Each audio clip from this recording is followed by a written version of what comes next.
Hello ನಮಸ್ಕಾರ ಸ್ನೇಹಿತರೆ. ಮಾನಸ Mandara YouTube ಚಾನಲ್ಗೆ ಸುಸ್ವಾಗತ.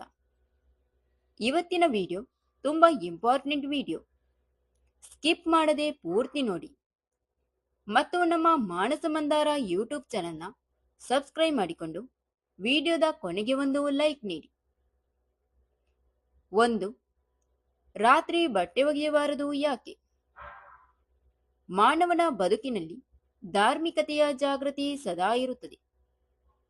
ರಾತ್ರಿಯಾದ ಕೂಡಲೇ ಭಗವಂತ ನಿದ್ರಾಸ್ಥಿತಿಯಲ್ಲಿರುತ್ತಾನೆ.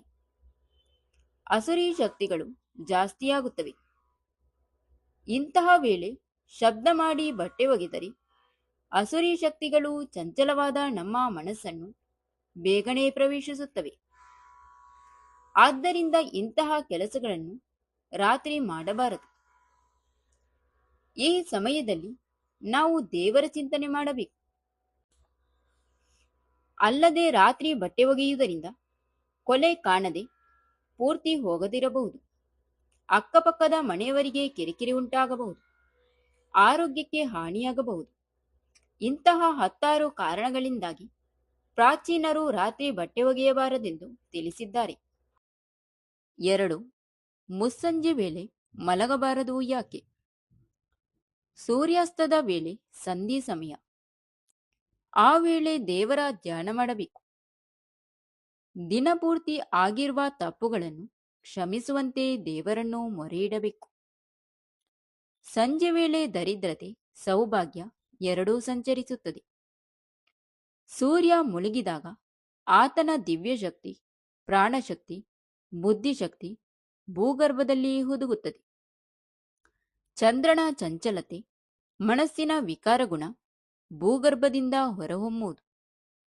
ಆಗ ನಾವು ಮಲಗಿದರೆ ಸೂರ್ಯ ನೀಡಿದ್ದೆಲ್ಲವೂ ನಮ್ಮ ಶರೀರದ ಮೂಲಕ ಭೂಗರ್ಭಕ್ಕೆ ಹೋಗಿ ಚಂದ್ರನ ಗುಣಗಳು ದೇಹದೊಳಗೆ ಅಗೋಚರವಾಗಿ ಪ್ರವೇಶಿಸುತ್ತವೆ. ಆಗ ಸೌಭಾಗ್ಯ ತೊಲಗುತ್ತದೆ. ಆದ್ದರಿಂದ ಸಂಜೆ ವೇಳೆ ಮಲಗಬಾರದು ಎಂದು ಹೇಳಿದ್ದಾರೆ. 3. ಗೃಹಿಣಿಯರು ಆಟಿ ತಿಂಗಳಿನಲ್ಲಿ ತವರು ಮನೆಗೆ ಯಾಕೆ ಹೋಗುತ್ತಾರೆ? ವಿಶೇಷವಾಗಿ ತುಳುನಾಡಿನಲ್ಲಿ ಆಟಿ ತಿಂಗಳೆಂದರೆ ವಿಶೇಷ. ತುಂಬಾ ಮಳೆ ಬೀಳುವ ಕಾಲ.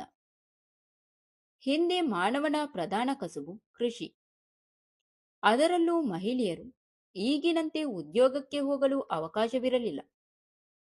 ವರ್ಷಪೂರ್ತಿ ಕೃಷಿ ಕಾರ್ಯಗಳಲ್ಲಿ ತಮ್ಮನ್ನು ತೊಡಗಿಸಿಕೊಂಡ ಮಹಿಳೆಯರಿಗೆ ಹೊರಗೆ ಹೋಗಲು ಅವಕಾಶವಿಲ್ಲ. ಆಟಿ ತಿಂಗಳೆಂದರೆ ಕೃಷಿ ಕಾರ್ಯ ಕಡಿಮೆ ಇರುವ ಕಾಲ.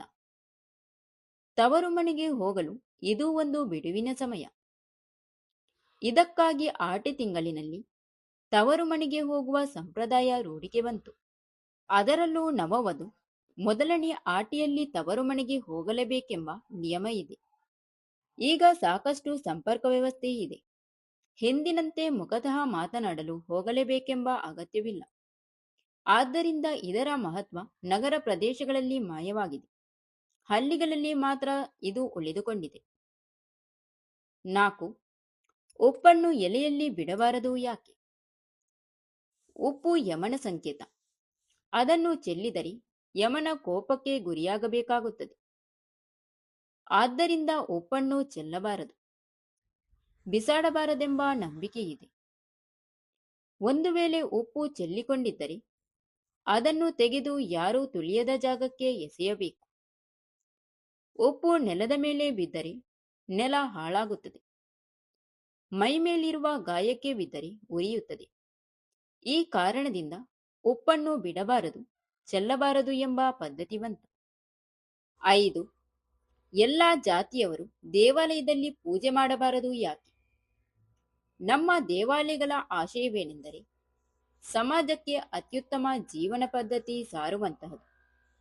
ಆದ್ದರಿಂದ ಜೀವನ ಶಿಕ್ಷಣ ದೊರೆಯಬೇಕು.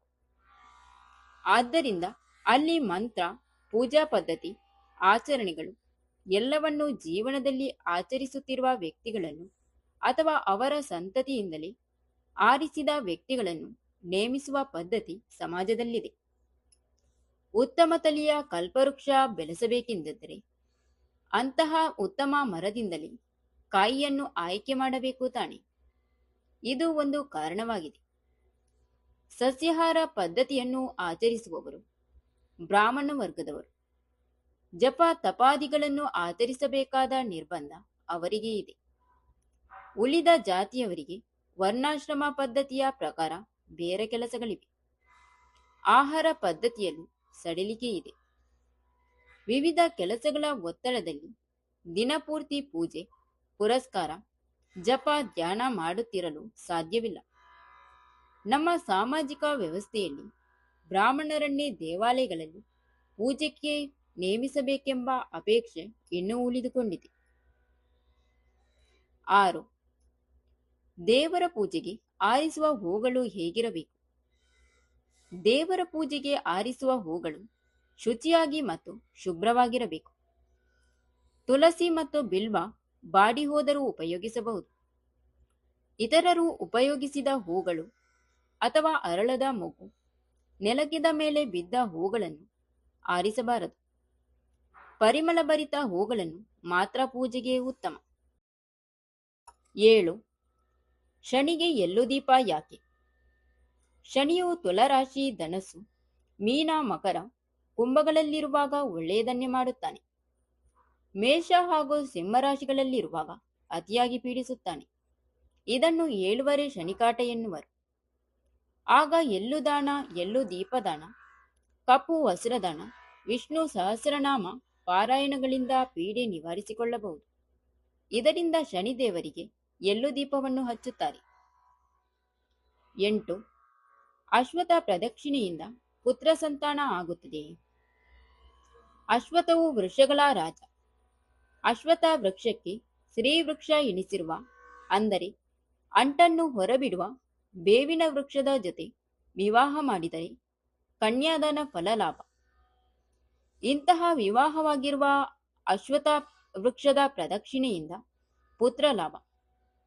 ಆಯುರ್ವೇದವು ಇದನ್ನು ಪ್ರತಿಪಾದಿಸಿದೆ. ಈ ವೃಕ್ಷದ ಕೆಳಗೆ ಶುದ್ಧವಾದ ಅಪಾರ ಆಮ್ಲಜನಕವೂ ಇದೆ ಎಂಬುದನ್ನು ವಿಜ್ಞಾನವು ದೃಢಪಡಿಸಿದೆ. ಅಪುತ್ರವತಿ ಈ ವೃಕ್ಷಕ್ಕೆ 28,000 ಪ್ರದಕ್ಷಿಣೆ ಮಾಡಬೇಕೆಂದು ಹೇಳಿದೆ. ಅಥವಾ ಒಂದು ಮಂಡಲ ದಿನ, ಅಂದರೆ 48 ದಿನ ಅಶ್ವತ್ಥವನ್ನು ಆಲಂಗಿಸಿದರೆ ಪುತ್ರವತಿ ಆಗುವಳು ಎಂಬ ನಂಬಿಕೆ ಇದೆ. ಶನಿವಾರ ಮಾತ್ರ ಆಲಂಗಿಸಬೇಕು. Thank you for watching. ಸ್ನೇಹಿತರೆ, ಇಂತಹ ಆಧ್ಯಾತ್ಮಿಕ ಉಪಯುಕ್ತ ಮಾಹಿತಿಗಳಿಗಾಗಿ ನಮ್ಮ ಮಾನಸ ಮಂದಾರ ಯೂಟ್ಯೂಬ್ ಚಾನೆಲ್ನ ಸಬ್ಸ್ಕ್ರೈಬ್ ಮಾಡುವುದನ್ನು ಮರೆಯಬೇಡಿ.